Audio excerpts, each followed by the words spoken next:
Kira Wason-Milne, you take kind of a down view to that in a piece that you penned, in which you wrote, quote, "In the name of sport and football, we let ourselves forget that the Russian Federation is one of the most reported states at the European Court of Human Rights, amounting to a quarter of judgments in 2017. Were you against Macron going to St. Petersburg?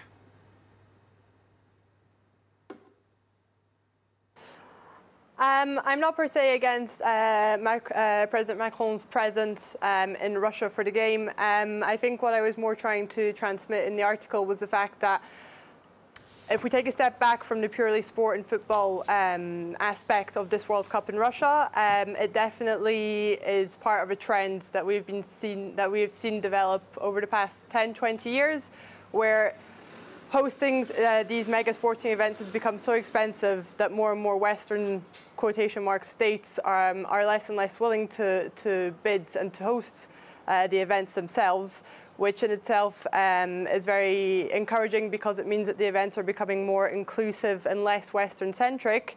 However, I think that there is a clear observation in the fact that the continuous human rights violations that happens from a domestic perspective for these hosting states, it's just been continuous from Beijing to Sochi to Brazil and back to Russia again now.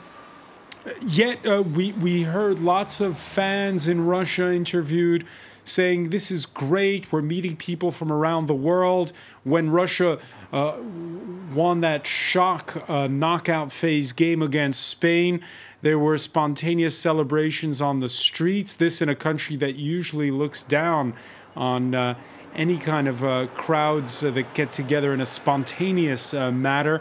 Sort of a feeling of freedom, they described it as. Is it in a way a good thing, including Russia and, well, the sort of the global village, if you will?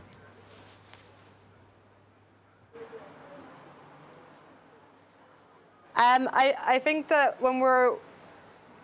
if we look at the way that these mega sporting events have been utilized by China, Brazil and Russia, yes, we see it gives a much more positive international image.